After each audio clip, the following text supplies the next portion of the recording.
చేసేవాళ్ళు. ఇప్పుడు నువ్వు ఎదురుదాడి చేయి, తర్వాత జనం వాళ్ళకేం చేశారు నీకేం చేస్తారో చూసుకుంటారు అంతే. రాజకీయాల్లో హుందాతనం అన్నా ఉండాలా, సంస్కారయుత తత్వం అన్నా ఉండాలి, బాధ్యతాయుత తత్వం మస్ట్ అన్నిటికీ. నువ్వు సంస్కారయుతంగా సమాధానం చెప్తావా, ఆవేశంగా సమాధానం చెప్తావా, బట్ యూ షుడ్ ఆన్సర్. పవర్లో ఉన్నప్పుడు ఆన్సర్ చేయకపోతే నరేంద్ర మోడీ చివరికి ధర్మేంద్ర ప్రధాని వదులుకోవాలి, మొదటి నుంచి చెప్పుకోవాల్సినటువంటి చెప్పుకోలేదు. అట్టండి మీరెంత ఏమన్నా ఆకాశంలో చూడబడ్డటువంటి వాళ్ళే ఏంది.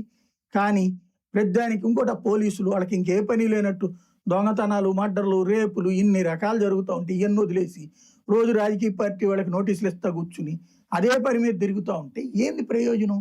అది ఏమైనా కేసు కట్టి ఉరేస్తారా, లేకపోతే రోడ్డు మీద ఏమైనా చంపేస్తారా, దాంట్లో ఎన్కౌంటర్లు చేస్తారా?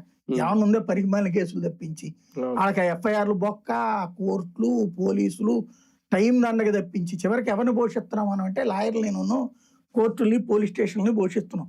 అంతమించి దేని పనికిరాదు ఇవన్నీ. ఏమన్నా ఒక్క దాంట్లో శిక్ష పడే కేసు చెప్పానండి ఇట్లలో నన్ను పనికొద్దు అని చూద్దాం. అన్ని సొల్లి తప్పించి ఏం లేదు. కేసులు పెడతారు. ఇప్పుడు చంద్రబాబు గారి మీద 19 కేసులని సాక్షి రాసింది. ఎవడు పెట్టుంటాడు? జగన్మోహన్ రెడ్డి టైంలో పెట్టుంటాడు, అంతకుముందు కాంగ్రెస్ టైంలో పెట్టుంటారు. అంతకుమించి ఏముంటాయి? ఆయన మీద అటెంప్ట్ మర్డర్ అంట, ఆయన ఎవరిని చంపుతాడు చంద్రబాబు. పనికిమాల కేసులు అట్టండి పెడతారు. జగన్ మీద పెట్టిన కేసుల టైపులోనే వీళ్ళ మీద పెడుతున్నాడు జగన్. అట్లాగే ఇప్పుడు వీళ్ళు కేసులు పెడతారు. ఎవరి కోసం ఇది? మళ్ళీ మన మీద కేసులు పెడతారేమో దుర్మార్గము, మనం కేసులు పెడతారేమో